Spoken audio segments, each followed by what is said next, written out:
I have to unmute myself, which is usually not very hard. Okay, so thanks for the pointers there. Let me go over what I talked about. So I talked about last night's show, and so the ground we covered last night's show, Sunday Night Astro Live. We looked at the upcoming Mercury retrograde. We looked at Mars retrograde and some very interesting information in regards to Benghazi, kind of some very trippy sinks that went along with that.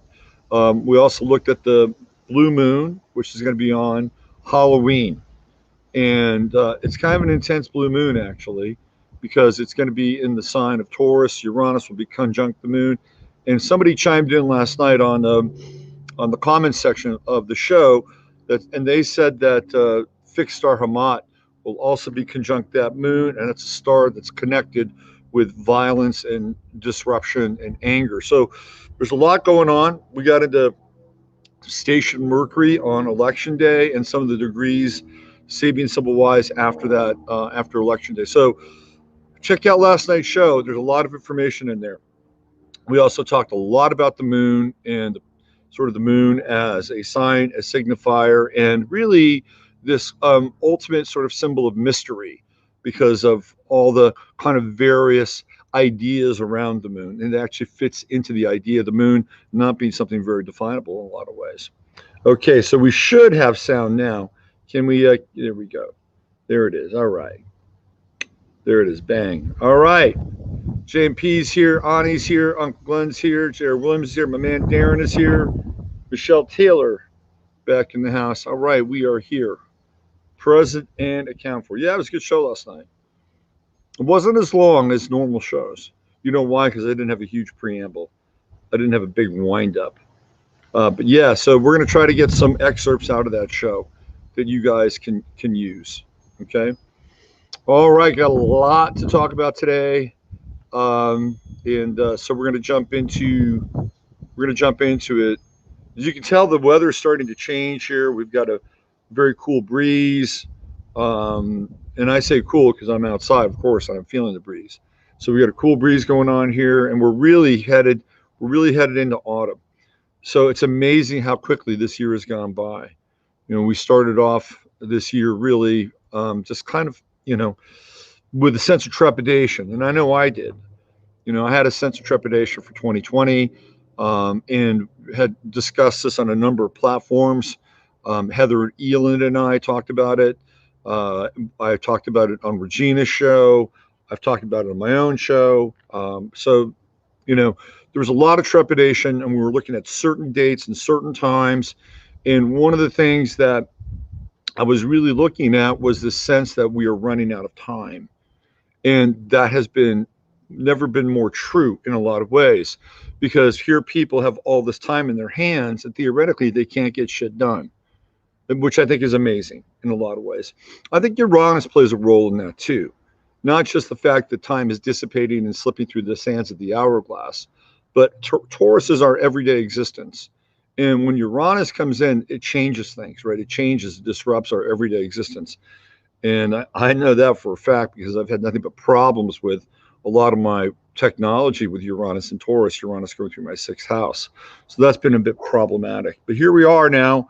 We're really just kind of butting up against the end of the year. Just as 2020 started, it is over. And we'll be headed right into 2021 and whatever the vortex of 2021 is. And I talk a little bit about that in the presentation that I gave at the Inn of the Hills, which I will make public available soon, very soon. Let's see. JMP Love is still in bed. Lucky you. Lucky you. You know what happens to me in the morning? Yeah, I get a big orange cat on my chest. That's what happens to me. I get the big orange cat, the Sphinx. I got the Sphinx the orange Sphinx is staring right into my face. Morning, Renee. Good to see you. Let's see. T. Jordan is here. So let's do a little prayer thing. A lot of interesting stuff to cover. All right. Some of it may be slightly controversial, but hey, what's new? All right. Dear blessed and holy Father, Mother God of the great central Sun, within the universal light, which is light, Yeshua Sananda Emmanuel, we ask only the highest and best information, truth, and wisdom come through this channel at this time. And as a result, we are blessed and graced with the qualities of strength and courage and heart and commitment and fortitude, flexibility, humor, perspective, intelligence, discernment, compassion, empathy, and above all, love. We ask that any karmic residue be cleansed, purified, clarified, and removed from this stream. So be it. All right, let's get going. Here we go. Where do I start? How about with the Obombshell? It's part of the title, the Obombshell. I'm going to show you a picture, and it will make the rounds of social media. And a picture is worth 1,000 words, and maybe in this case, perhaps one, maybe, or two. So get ready. This is going to start to hit the old social media screens, and perhaps some of you have already seen this picture, in which with this group, it wouldn't surprise me because, well, you're just a sharp group. And here we go. This is one Barry Hussein, a.k.a. Barack Sotera Obama. And this is Michelle. Whoa. Looking a little Michael-esque there. Looking a little Michael-esque. So the Obombshells are going to start to drop here over the course of the next few weeks. And I'm just, again, this Mars retrograde, I just kept getting Obama, Obama, Obama. And with the Benghazi stuff, it fits kind of right into that loop. But man, that is one doodly looking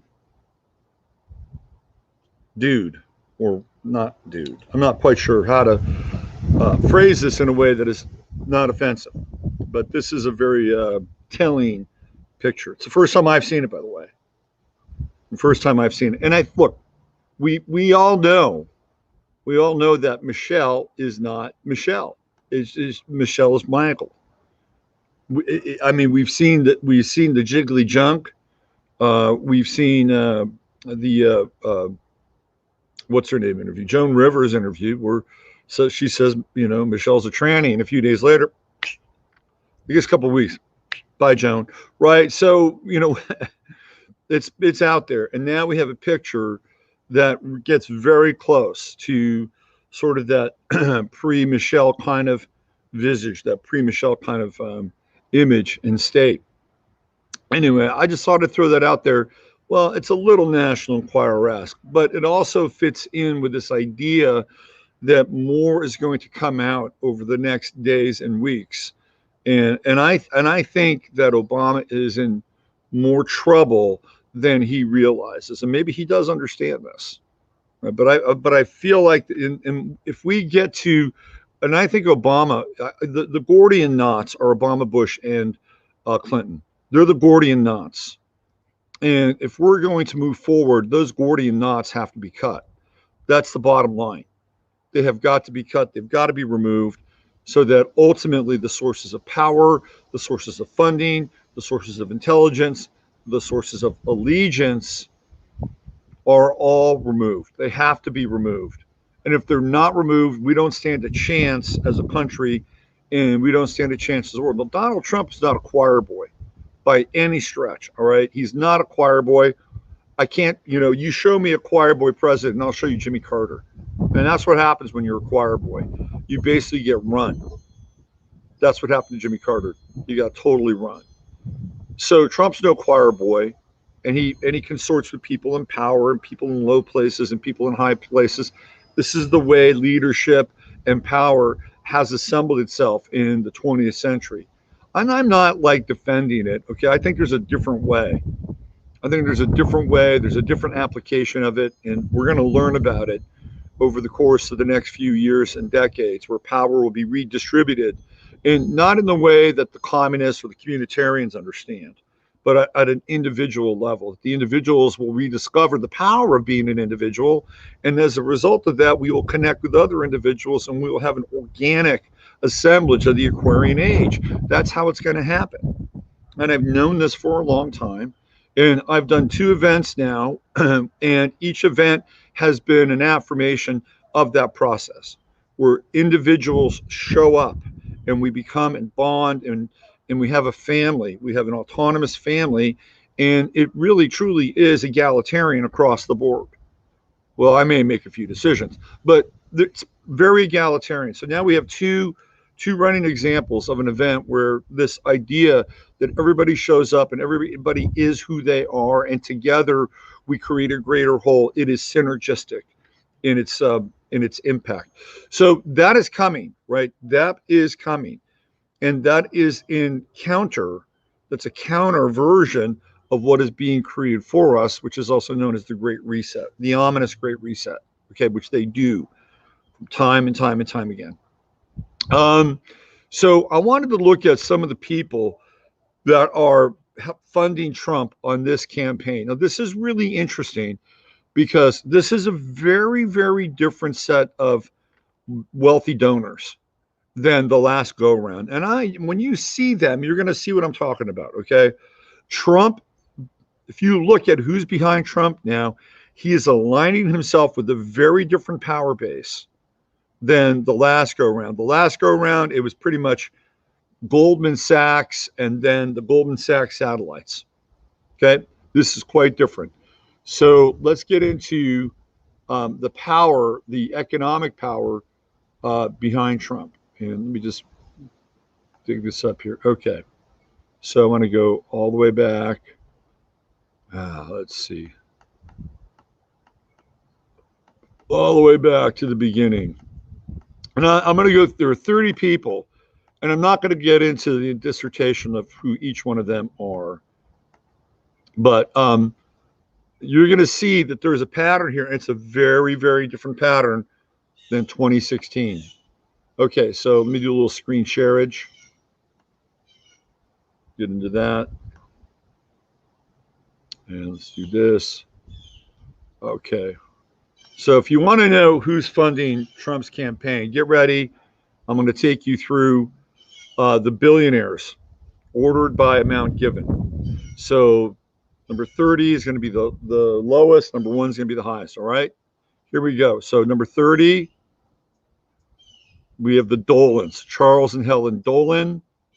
Okay, they're worth 4.7 billion. Now they've given 125,000. Did they give to Trump in 2016? The answer to that is no. It's going to be kind of a common theme here. So they, who are they connected with? Manhattan Cable, cable television. Let's see who else. AMC Networks. They have controlling stakes in AMC Networks, the MSG Network. He sold Cablevision, the company he launched in '73. So what else? And he was one of the founding members of I guess, what was it? So he moved to New York in '52, making industrial films before wiring Manhattan with cable and founding HBO's predecessor, which he sold in 1973. I guess that was Cablevision. He is the chairman emeritus of Lustgarten Foundation, largest private funder of pancreatic cancer research in the world. Okay, so this guy's number 30. Now, I believe he's connected with James Dolan, who is the owner of the New York Knicks. Might be his brother. All right, let's keep going. Here we go. Ronald Perlman. Did he give money in 2016? No. This is the guy. He's got a diverse kind of portfolio. One of his main stakeholders or shareholders is Revlon. You're going to see a cosmetic theme showing up here. Okay. So we have Ron Perlman, not the actor, but the guy who has a controlling share in Revlon. And he gave $125,000. Net worth $7.3 billion. Did he give to the Trump campaign before? No. Here we go. We got Tillman and Page Fertitta. They've given $140,000. They're with the Houston Rockets. Now, a lot of these people will contribute to Joe Biden's campaign too. Let's be clear about that. Okay, they will butter the bread on both sides. This guy's a restaurateur.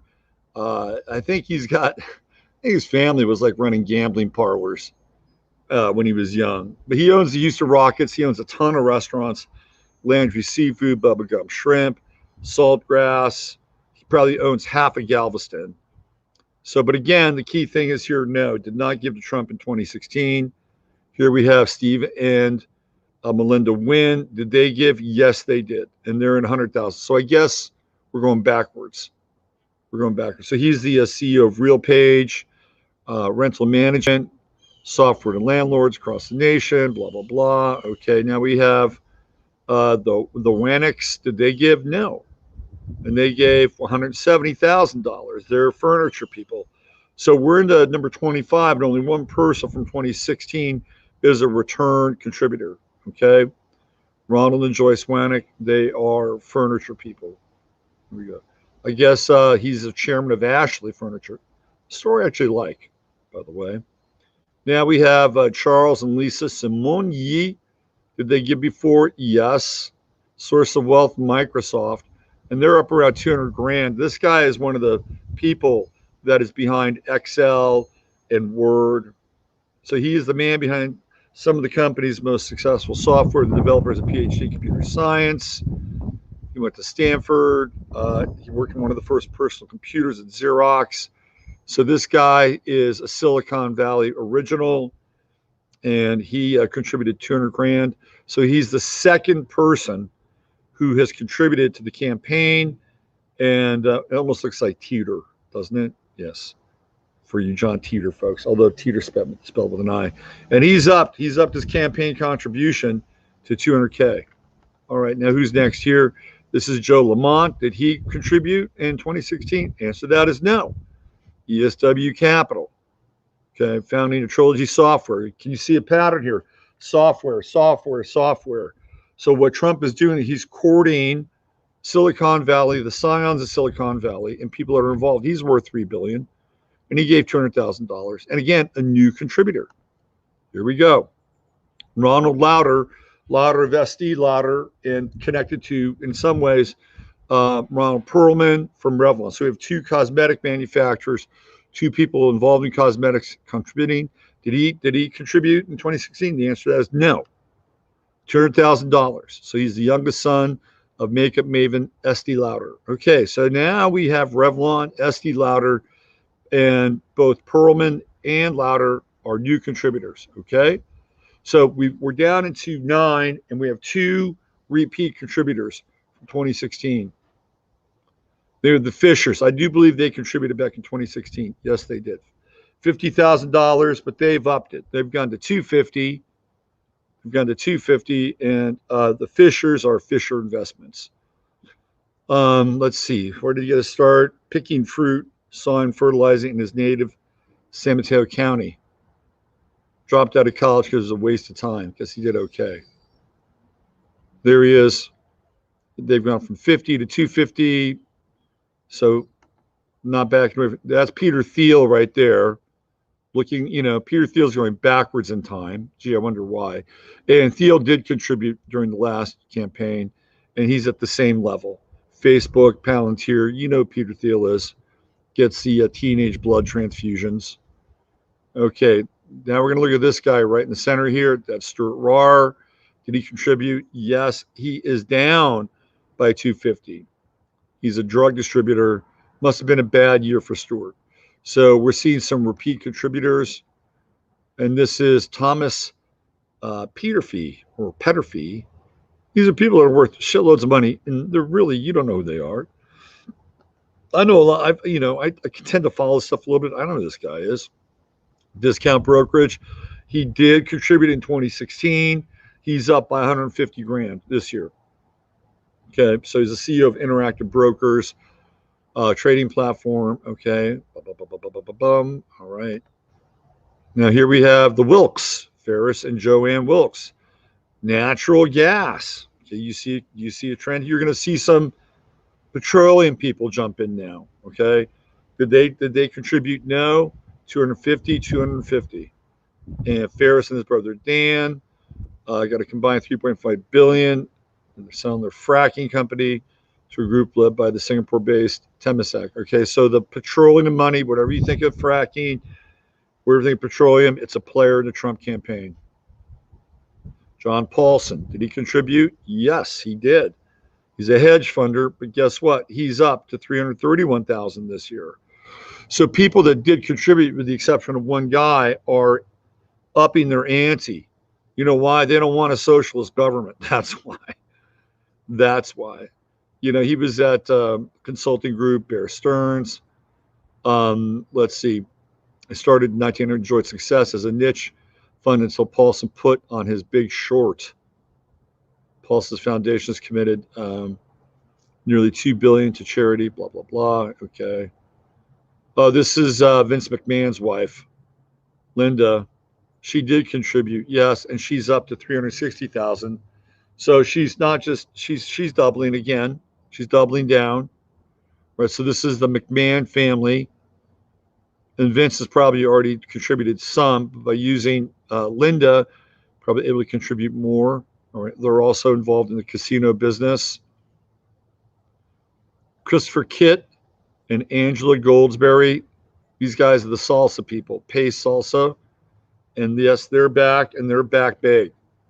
350,000 more. Okay, there we go. Pay Salsa in the house.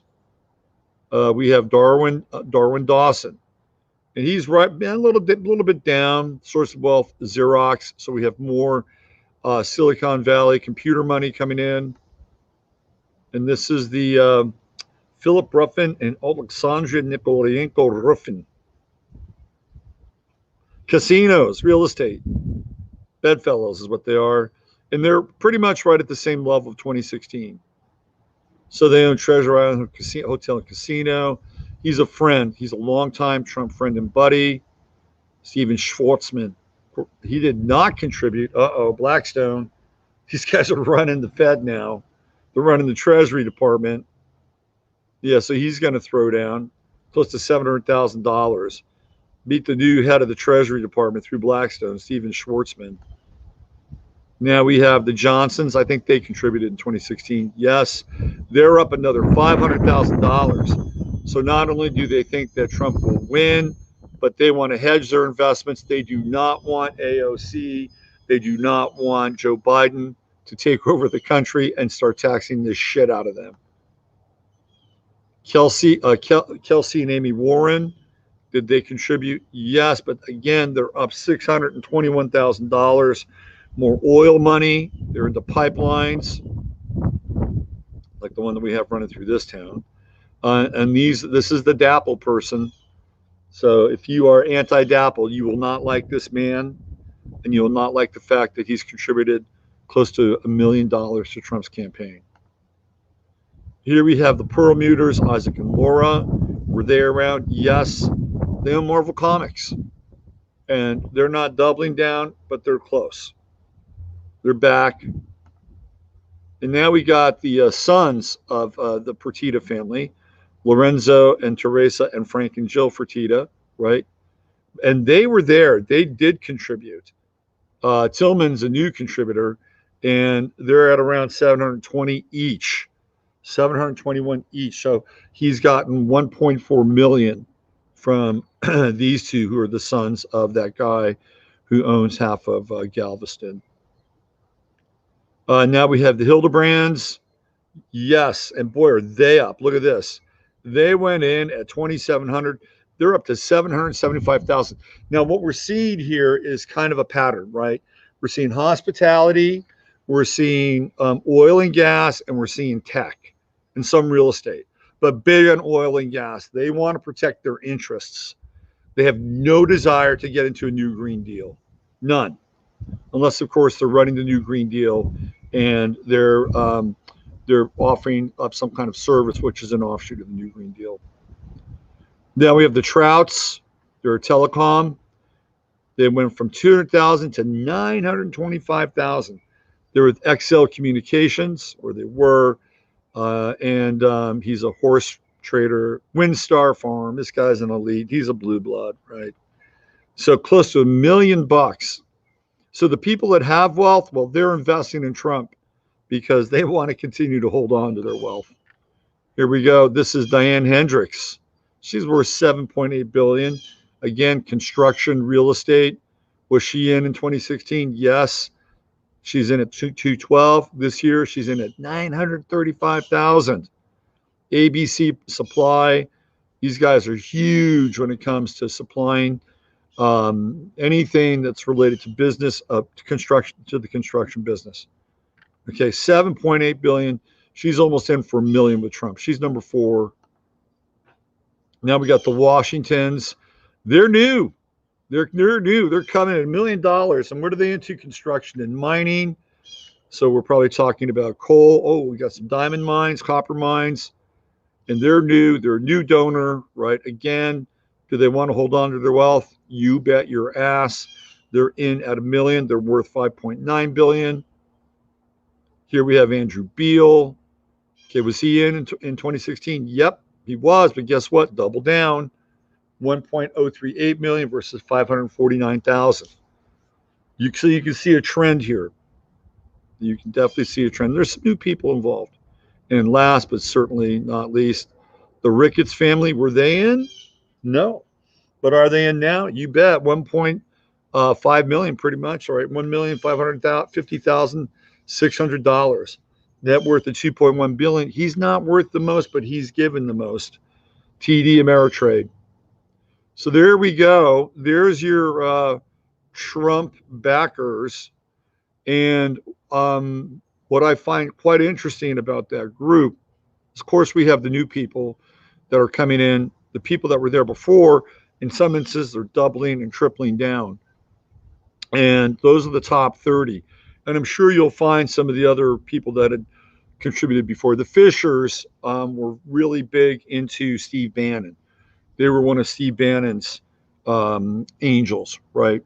So why are those people doubling, tripling down? They don't want Joe Biden and they don't want Kamala Harris anywhere near the White House. They don't want him nowhere near the White House. And it's because they can't trust the fact that if there is a change in power, that they're going to leave them alone, right? And they may be contributing to their we don't know that, right? Because they will do that. It's an old Rothschild technique. Maybe they go $1 million over here with Trump, and maybe they'll throw Biden and Harris $100K or something like that, right? That's possible. I bet there's a few crossovers there. I bet the Fertitta family probably crosses over a little bit. But there you go. There's the donor class: tech, oil, gas, real estate, construction. There you go. And a little bit of cosmetics. I think that's for the Melania side of things. All right, what do you guys have here? Let's see. So many Melindas floating around. Let's see what else we have.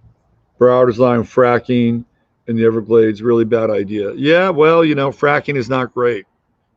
It's not great. I certainly don't back fracking, but I'll tell you what Trump did do is Trump did put a ban on putting refinery, oil rigs off the coast of Florida.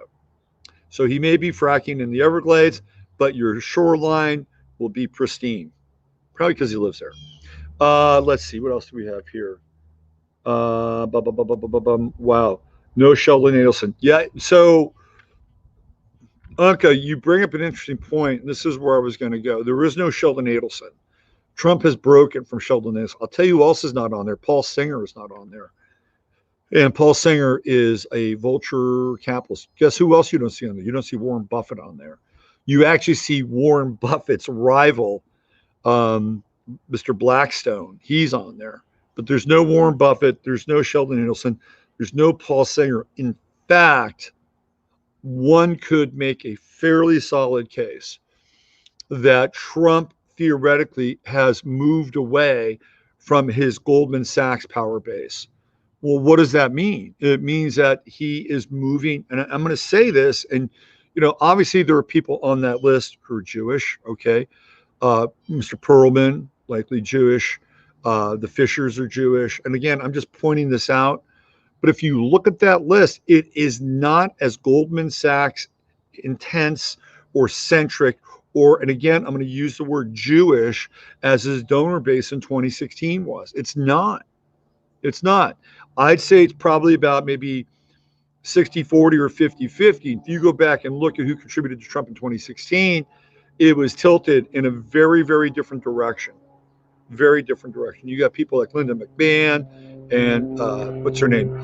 Linda Hendricks, and or the Hendrick. I think her name is Linda.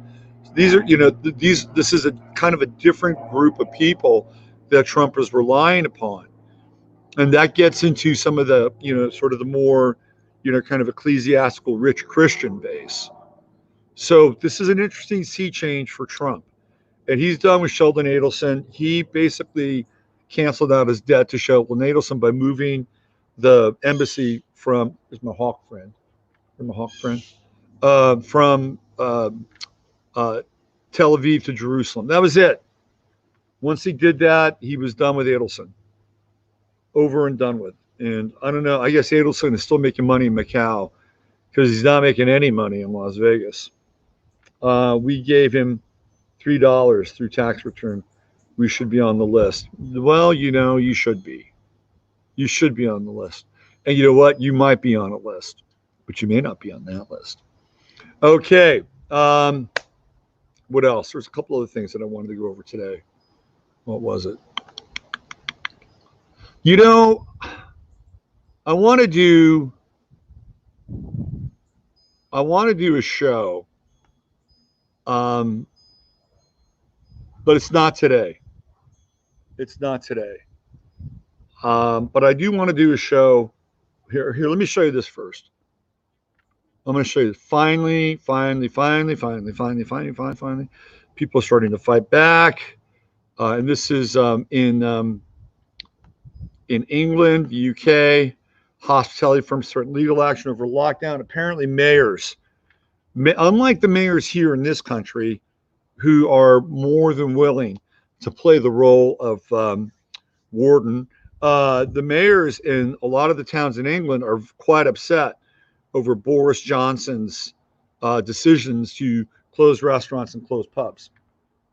So the UK hospitality industry has said it will take legal action to stop new local lockdown rules that could force pub, clubs, and other venues to close. So they're pushing back, right? They're beginning to push back. Trade body and Nighttime Industries Association, NTIA, said there was no evidence that hospitality ventures contributed to the spread of COVID-19. It comes as the government prepares to unveil new restrictions for England. NTIA boss Michael Kill, what a name, huh? Michael Kill. So Michael Kill is in the hospitality industry. I think it's interesting. All right. Has been left with no other option. These new measures will have a catastrophic impact on the late night businesses and are exacerbated further by any insufficient financial support package. Meaning, if we're not getting any money, we're screwed. Okay, we're screwed.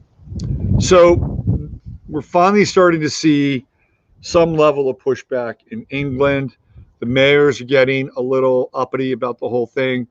We'll see what happens. If there is this, did we go through a second wave already? I wasn't paying attention.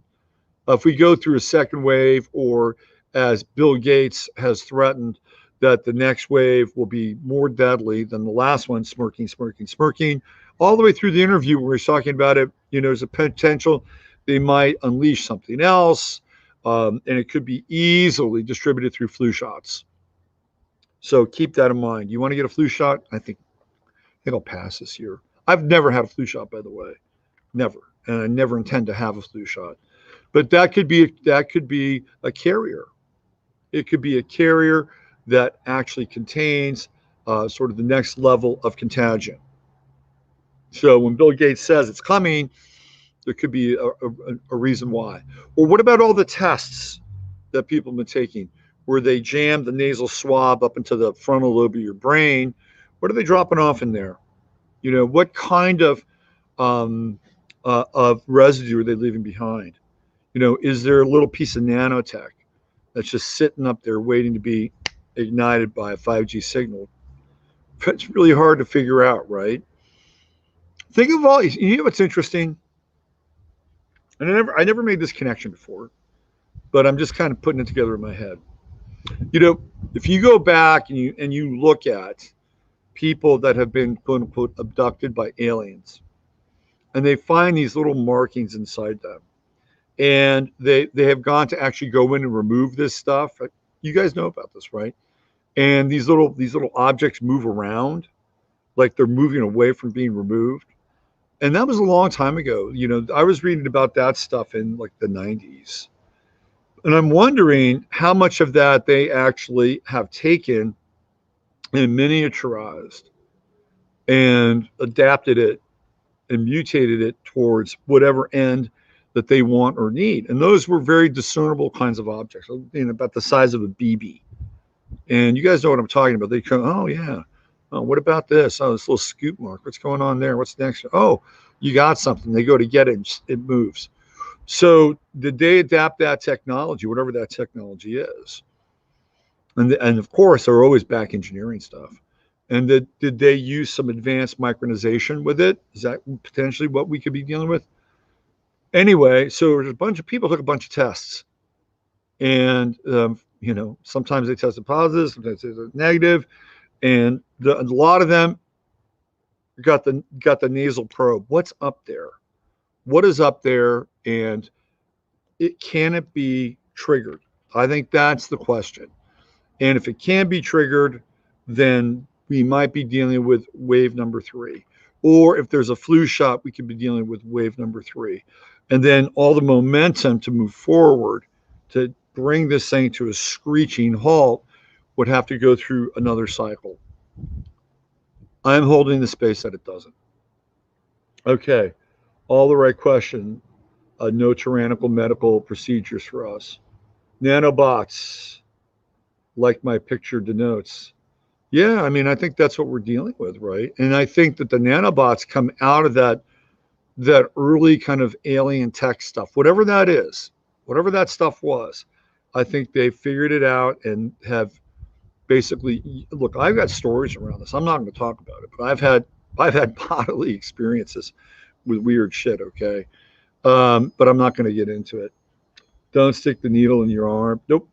I was never aware of that. I thought it was some. What else we have? Cross domain bacteria. Let's see. Ew, flu shot. In the mid 1980s, Paulette says federal legislation had states provide low level nuclear waste sites because at the time only 5 states handling national load. Many entered into compacts for regional disposal. Yeah, I think the big ones were what Nevada, Utah, the Dakotas, or Wyoming. I think those were the states that were dumping a lot of the nuclear waste. So I guess they're spreading around now. Let's see, what else do we have here? The Lakers won last night, the least watched championship in history. Would you like to see some heartwarming celebratory scenes from Los Angeles at the Staples Center? I'd be happy to show them to you. So the Laker fans, they're just a fun bunch. They're just a fun bunch that throw rocks and bottles at the LAPD. Just a fun bunch. So here we go. Hands up. Hands up, of course. Wearing a Brandon Ingram jersey. Doesn't even play for Lakers anymore. Oh, there's not a lot of masks going on there, are there? We got the mask below the nose. There's no mask below the nose. No mask. No mask. No mask. No mask. No mask. Below the nose. It's not a lot of social distancing going on there. They're just a bunch of Americans enjoying themselves because their team won a rigged tournament. Oh, and now they're champagneing it up. No mask. No mask, no mask, no mask. Oh, she's wearing a mask. She's a good citizen. Right. And this guy apparently was celebrating a little too hard, and good for him. He's wearing a mask. There's the Staples Center. Now, this is interesting, right?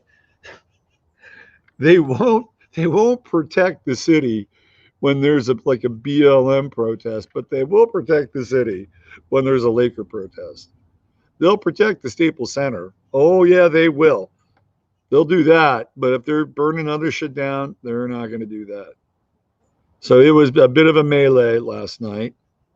Bit of a melee and combination of celebration and BLM riot. And again, they have no problem firing tear gas during a Laker celebration. Quite ironic and paradoxical. Interesting. Okay. I'm sorry. I think it's the same guy with the Ingram jersey. And again, no mask. And boy, we got our priorities straight, don't we? No mask. Oh, yeah. It's good to be a winner. I think this guy gets around, right? He's in a few of these shots. The mask, et cetera. Oh, and then one of the Lakers is wearing a mask, LeBron. Oh, God. Don't even get me started. You think LeBron James will run for president one of these days? You know that's coming. Once LeBron leaves the NBA, and he's going to stick around until his kid, who I believe is going to be a senior in high school, right? He's going to stick around until his kid is in the NBA. And if there's an NBA draft, whatever team drafts his kid, LeBron will go to that team. And he'll play maybe one season with his kid so he can, Bron and Bronny. The first time in history where an NBA player will play with his son, I believe. I believe that's true, by the way. And then after that, he'll hang him up and they'll run him right into politics. He's a Capricorn, and they'll run him right into politics. So could we be looking at a LeBron James, Dwayne "The Rock" Johnson ticket at some point? Wouldn't surprise me. I think that's about it for today. I don't have anything else really to go over. There's not a lot more. I mean, there's plenty, trust me. I'd probably sit here for another couple of hours and just jam through some of these stories. Let me just see if there's any new and relevant headlines. We got a fire on Kilimanjaro.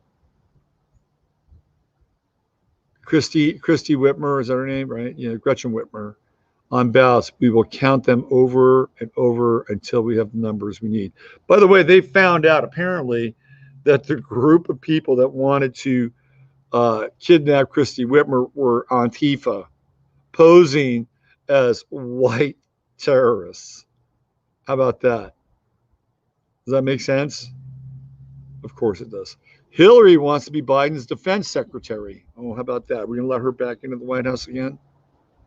I don't think so. Let's see. Anything else? October surprise. Got into that a little bit last night. Let's see. Oh my God. There's a grocery store in England that fines slow shoppers for shopping too long. Oh shit. Is that true? I guess so. This is the Herald Times. Just take a quick look at this. You got to see this. This is bizarre. And then I want to talk about a story I want to do. I'm going to do it sometime this week. Here we go. Aldi. Oh, it's whatever. Let's accept your shit. Aldi. The Aldi markets. I don't shop at Aldi, but I've heard of the store. Fine shoppers for spending too long inside supermarket. A woman was fined 40 pounds for shopping too long with her elderly mother. Can you believe this shit? Look at that. She was clobbered with a 40-pound fine, overstaying the parking time limit of 1 hour and 30 minutes. Ms. Kerr parked for 20 minutes longer than the 90 minutes allowed. So now you're getting fined for parking too long at stores in the UK. Better wake up, people. You better wake up. The tyranny is at hand. I want to get into some very interesting, at least for me, territory this week. I'm not sure what day I'm going to do it on, But there's a lot going on in South Africa right now, and it looks like they're headed for all intents and purposes an open range war in South Africa. So I want to look at South Africa. I want to look at what happened in South Africa. More importantly, I want to look at what happened in Rhodesia. I think Rhodesia is one of the great underreported stories of the 20th century. And Rhodesia is an incredibly misunderstood country, which was labeled fascist and racist. And there are connections to Rhodesia, which in many instances reflect where we are now as a country. I want to get into that a little bit. And I also want to look at Rhodesia's leader at that time, Ian Smith, and check out his charts. Very interesting, highly controversial topic. I'm going to tackle it sometime this week, and I hope you're here to watch it, because it is reverberating through time across the shores, across the Atlantic, and on the shores of this country. And when I begin to untangle the parallels, you'll see exactly what I'm talking about. South Africa was destroyed. Yes, absolutely. All right, I'm out of here. What does Seeger say? To be fair, you would want to spend at least amount of time in an Aldi. Okay, duly noted. Duly noted. The most diabolical trick ever unveiled by demonic occultists of the human race. Wisen up. There may not be another chance. Very true, JS. I would agree with that. Very, very true. We're holding the space. We're holding the line.